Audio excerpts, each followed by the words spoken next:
Right. Well, welcome everybody to the Body Image Issues and Disordered Eating webinar. I'm John Taylor. I'll be your host, and Alicia Taylor, uh, certified mental health clinician. What is it? Associate Clinical Mental Health Counselor. There we go. ACMHC. Alicia It's okay. Taylor. You wouldn't know that because you're just a social worker. They didn't teach us that in social work school, so I would not know that. Alicia is our presenter today. This webinar is brought to you by White Pine Recovery. We are a outpatient treatment clinic in South Ogden. We specialize in relationships of all stripes and all issues, as well as disordered eating and body image issues, maternal mental health, and family enmeshment.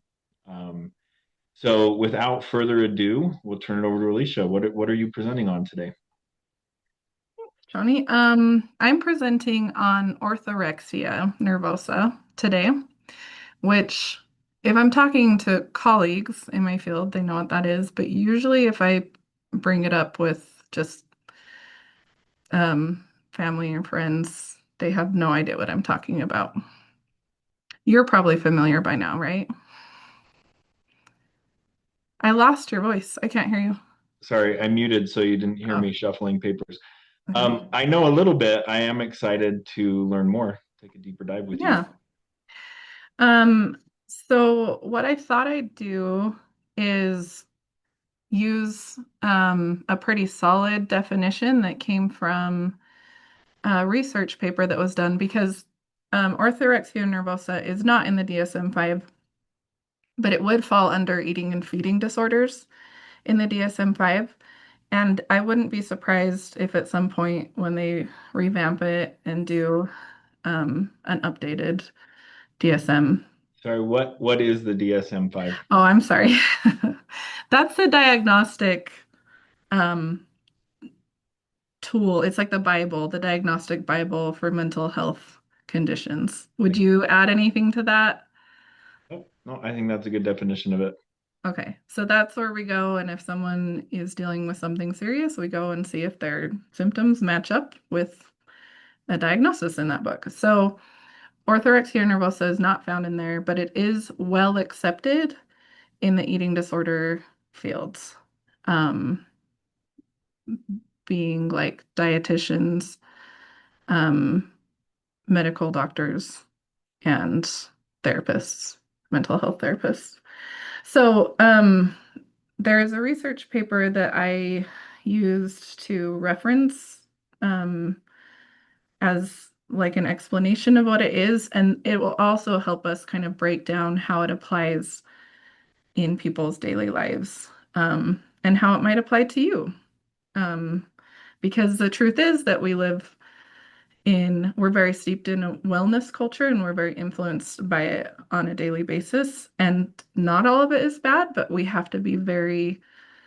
um, we have to be careful consumers of the stuff that we um, are constantly inundated with, if that makes sense. So the research article is called a consensus document on definition and diagnostic criteria for orthorexia nervosa. And then I wanted to just explain what orthorexia, like break it down the meaning. So ortho, I guess in Greek means right or correct, and rexis is appetite. So right or correct appetite, and then nervosa is just of the nerves. Like the nervosa part is like it causes anxiety, stress, fear, a nervous condition, as they would have used in the past. um, so the idea is that an orthorexic person is trying to eat in a way that they feel is correct or even pure. Mm.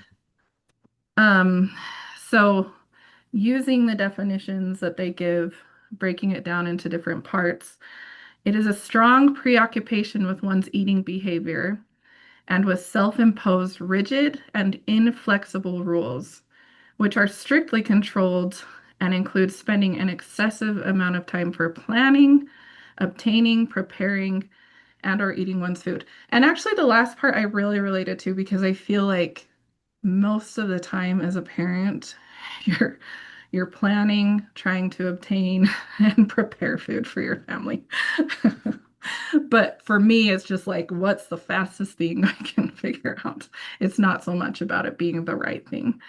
Um, so the definition of healthful eating or pure eating is not really definitive because it depends on the person. It changes based on what's the new and hottest thing, right? And this crap can get so confusing because of that. Um, so the specific details of it vary from person to person. Um, Again, it can be the healthy foods could be seen as pure, clean, organic. They're the right things to eat, the correct things to eat. They're natural, they're safe. And then unhealthy food is often referred to as processed or with added ingredients, pre-prepared, treated with something toxic, contaminated. Um, it might also include any other definition of healthy or unhealthy according to the affected individual.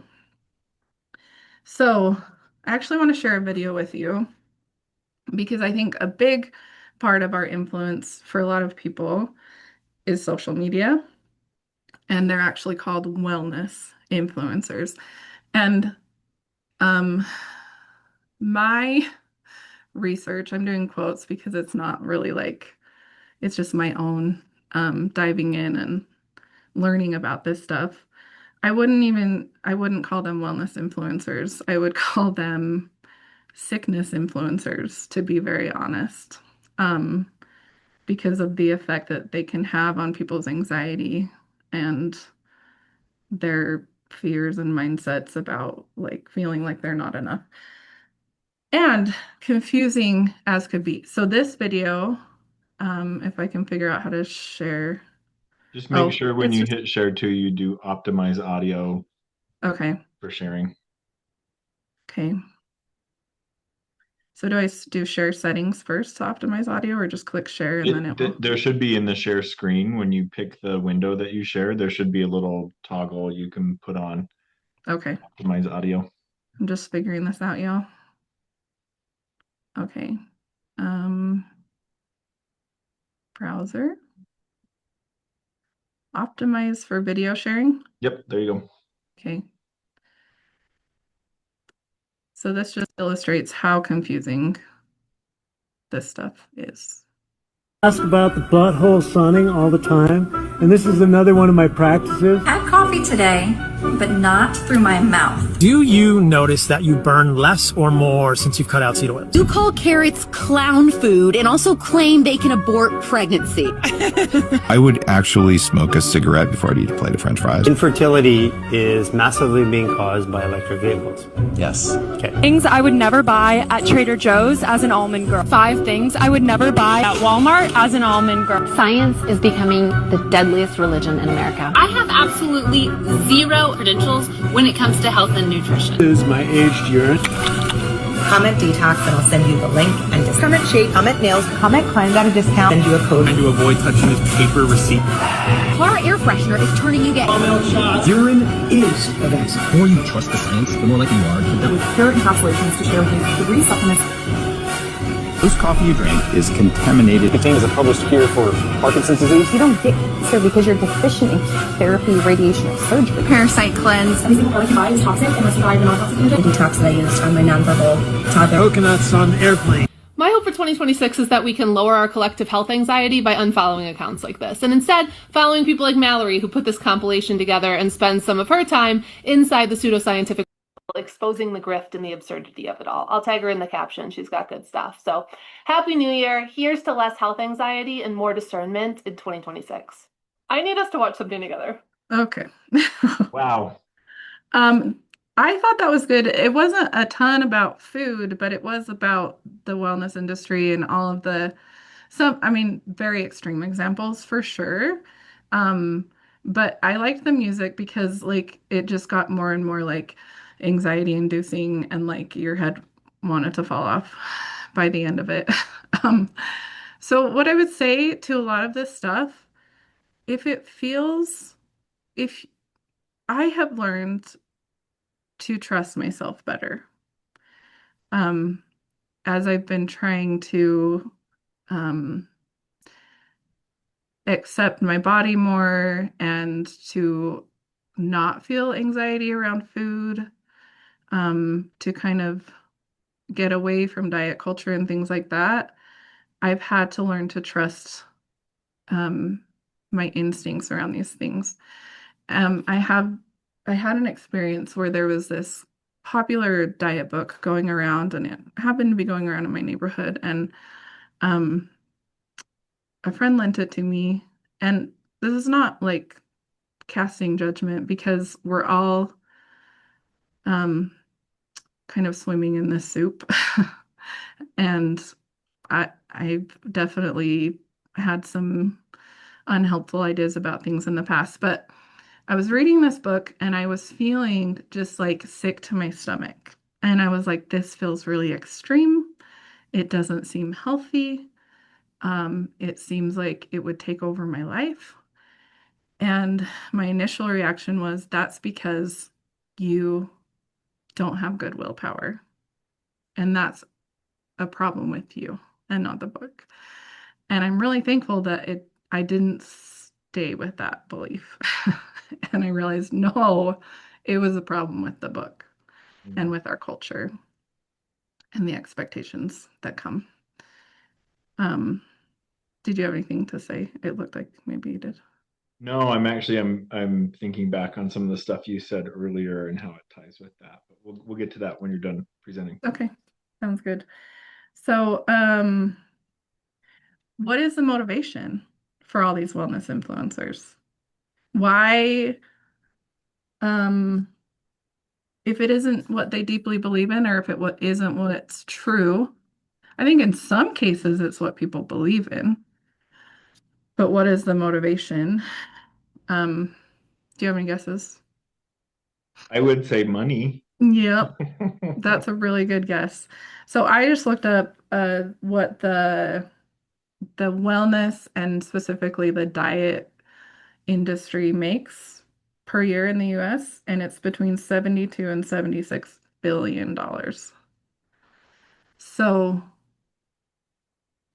if you're going to make a lot of money pushing a product, whether it's a placebo at best or harmful at worst, a lot of people will do it, right? And so another reason to be savvy consumers, like I'm the product. Is that would that make sense to say? Like I'm being sold to these things. And if that feels icky to you, there's a reason for that. Okay, so individuals with orthorexia experience emotional distress, anxiety if they are confronted with food they believe to be unhealthy, or problems concerning attention and concentration if that's all they think about all day. So, and also like if they're going to be in a place where there aren't the healthy options that they think they should eat. And there was the saying when there was controversy, and probably still is, between formula and breast milk, and people would say fed is best for the baby. And I say fed is best for adults too.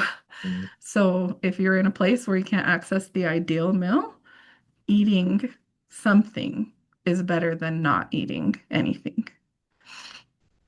We need to feed our bodies calories, whatever they are, on a regular basis, so that we can think clearly and function, and have energy. So some related behaviors with orthorexia and disturbances of eating habits can lead to not having enough nutrition. Even though they think they're eating exactly what they should be eating for their bodies, a lot of time there's malnourishment that occurs with this. So of course, orthorexia, just like any eating disorder, I want to make clear it's not about the food. It's about an emotional disturbance that underlies it. And that's just the mechanism for how people deal with or manage their emotional disturbance. So, a lot of people feel guilty after having eaten food they consider to be unhealthy. And it causes them to avoid social interactions. Like I just think about culturally, in almost all cultures, maybe all cultures of the world, one thing in common is that people gather around food. Celebrations, what centers around celebrations is food. And people in the wellness industry have called that pathological at times, when in fact I think there's a reason why we gather around and it's not pathological. It's because it's joyful, because it's pleasurable, because we like to share things that we create together in this way. And the guilt thing is something that I've learned is really problematic, that most of us use language that involves guilt surrounding food. Food is good or bad, right? And I have really tried to change that for myself and in my home and with my kids. I don't label food as good or bad. Food is neutral. And I like when kids in therapy that have kind of thought of food that way, I'm like, it's really ridiculous, of course, but it seems to make sense to them. Food can't rob a bank, right? Food isn't going to food is not moral, right? Food is neutral, and therefore it can't be labeled good or bad. Some foods have more nutrient density, some food has less, but it doesn't mean that either food doesn't have a place in our lives. And I felt like I was really winning in life when my son got out a bag of food. I don't remember what it was, and he was reading it and he was like, guilt-free? That's the stupidest thing I've ever seen. What does that even mean? Why would a food make you feel guilty? He had no context for that. And I was like, I can tell you all the reasons why a food might make you feel guilty. And I mean, that would be a cure of so many things if like a generation of people just saw food as not just neutral, but as like enjoyable and wonderful in all its varieties, you know?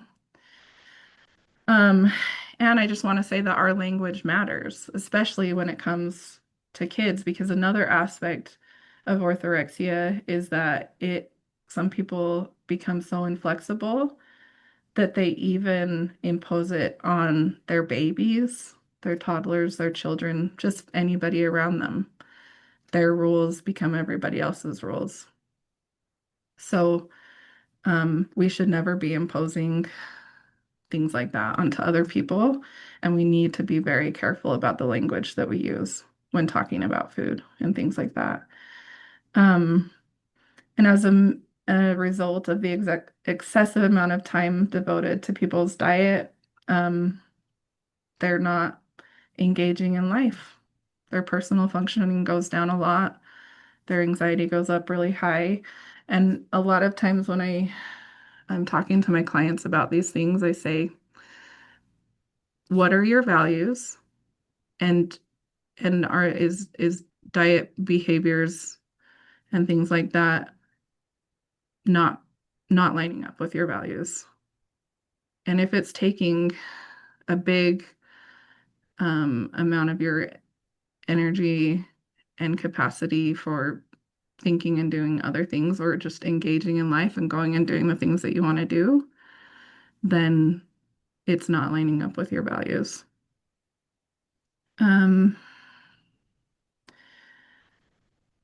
I do want to highlight, I want to leave enough time for question and answer. So I'm gonna probably not get to everything, but I do want to highlight that this part that it states in the definition, it says that a current tendency in Western countries is to equate health with weight, body appearance, and therefore body dissatisfaction, and healthy food with a way of losing weight or modifying appearance.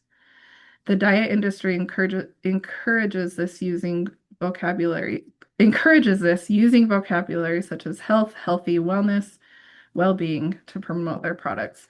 So I got on TikTok. I don't get on TikTok regularly, but I got on TikTok to see what was happening in the wellness influencers accounts. And I am thankfully in a pretty good place, but I could imagine that if anyone was dealing with disordered eating, they would be very triggered by the things that were there. I mean, I was triggered. And it was always people that were like half dressed and their bodies were, like very, very thin, very muscular, things like that. And they weren't saying that the most important thing was how your body looks, but they were visually showing the emphasis on thinness. And the truth is that not everybody's body is going to look the same. And so saying eat how I eat is not going to have the same results and can oftentimes be psychologically problematic for people. So what I would say is just be a very cautious consumer of the things that you watch, the things that you take in, because it can stick in your brain and it can roll around and it can make you start thinking that you're not enough and that you're not doing enough and you need to be doing more, and you need to be eating less and on and on. And if something feels yucky or uncomfortable to you, trust your gut on those things. And I think that pretty much covers it. I would say that like if you're feeling like I'm struggling with these things, dietitians are great. They also can be in the realm of like diet culture. And so also knowing if they are informed with health at every size, weight inclusive, treatment for health, looking for things like that with the people that help us. That way, including therapists, medical doctors as well. It's really important that they understand that weight does not equate health. So, Excellent. Anything else? Excellent topic. Just a couple things I wanted to go back to. And by the way, if you have questions, you can put them in the Q&A now. We'll move into that once we get questions rolling in. We'll ask our expert here, and she'll give us more great information. One of the things that stood out to me is when you were talking about if you have a choice between not eating and eating maybe non-ideal food for you, you should eat. Could you say more? Because I can hear a part of me from earlier in my life, and I can hear a lot of other people that I know who would say, well, I can just push through, and is food really that important to my functioning? Could you say more about why we need food and calories on a regular basis, not just, once a day or, long intervals in between? Yeah, for sure. Like one of the most important foods for our brain is glucose. And if we don't have that, our brain function goes down. If we don't have our brain function, what do we have, really? Right? So cloudy thinking is really common with not having food in your system. Of course, low energy. Long term, it can start to look like your body thinks that you are, for some reason, you don't have access to food. Like maybe it's an emergent situation. And so it'll start using its stores to survive. And then body in survival mode causes lots of different health problems. But even just in the short term, I want to be able to like get through my day with basic energy, and I need to think clearly for a lot of different things. I'm thinking like driving, you need to be fully present. For my job, I need to be fully present. And can I also say a piece that's kind of different but it's related in that like fed is best, and sometimes you're not going to eat the thing that you think is ideal. But if you feel a lot of stress surrounding what you're eating, that's can actually have a worse effect on your blood sugar. Sorry, I want to amend that. Blood glucose, because it's not just sugar. It doesn't mean you just ate a candy bar or whatever. Your blood glucose levels can be affected negatively. Your hormone levels can be affected negatively when you experience stress surrounding food. So a lot of people will go to a restaurant and they'll really want something, but they feel guilty and stressed out about it. And you know those continuous glucose monitors? When people are constantly worried about if they don't need it and they have it and they're constantly worried about it, their numbers tend to be all over the place because there's anxiety around it, and that anxiety and stress affect your blood sugar. So I was reading this story where this woman had one, and she was like, I just decided to be there with my family at this restaurant and enjoy the food. And she said, and my blood sugar or my blood glucose, see, I'm getting caught on that too, was better than ever because I was fully present and I enjoyed my family. And as opposed to the times when I showed up and ate the same thing and felt tons of stress about it. So just know that you're not doing your body a favor when you're worried about every little thing that goes in it. So, stress causes your digestion to slow down, your hormones of course, I didn't write it down. Like cortisol goes up and your liver releases more glucose, which then makes your blood glucose levels higher. Gosh, that's so interesting because I think a lot of us is influenced, like you said, it's the soup we all swim in, influenced by the wellness industry. It's not just if you put the right things in your body, you'll be fine. If you're stressing about all the right things that go in your body, there's a compounding of problems. That's so interesting. Yeah. We do have a question Okay. in the Q&A, and anybody else can put questions in if they want. It says, is it common for people to move from anorexia toward orthorexia? Yes. Yes, yes, yes, yes, yes. And that's why it's so important that you have people who are well informed in like how to best treat an eating disorder to not trigger other disordered behaviors surrounding it. What were you gonna say? I was gonna say in some recent training that I had, they talked about how once one eating disorder has kind of been established, you're at higher risk for all of them. And you talked earlier about it's not about the food, it's about an emotional underlying need, distress, something like that. And yeah, so I was watching someone's video on how their eating disorder went into orthorexia, and they said, I have ADHD, and part of ADHD often is like this people-pleasing desire. And she said, when people would see me choosing the healthy foods, they would praise me for that. That's the thing that's really tricky with all of this topic is that we praise people for like being very fit or eating all of the right foods and things like that. And so it gets fed because that's what we value in our society. And so someone who like people don't praise anorexia, right? But if they see someone like, oh, you're eating foods and they're so healthy and you're so good, and you're doing a great job, that could feed that whole like, oh, people think I'm wonderful for this.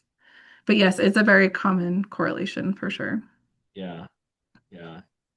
And I think food, like sex, even like spirituality, there's some parts of being human that I think are just super tender and vulnerable to influence and things that aren't us. So I even think outside of what people are saying about us, what we say to other people. I think it's important to just kind of watch what we comment and why, because it's one of those tender places where I think it's really easy to get very self-conscious and feel like you're doing something when you're not. Yeah. Yeah, we don't know what people are going through and how they I don't know if interpret's the right word, but internalize some of the things that are said. And so just maybe steering away from making comments about what people are eating or what their body looks like. Yeah. I mean, that seems like the best rule of thumb for me. Yeah. So we have time for probably one more question. If anybody else has a question they want to put in, I'll go to this one. Where can I get the best information about what food is good for me to eat?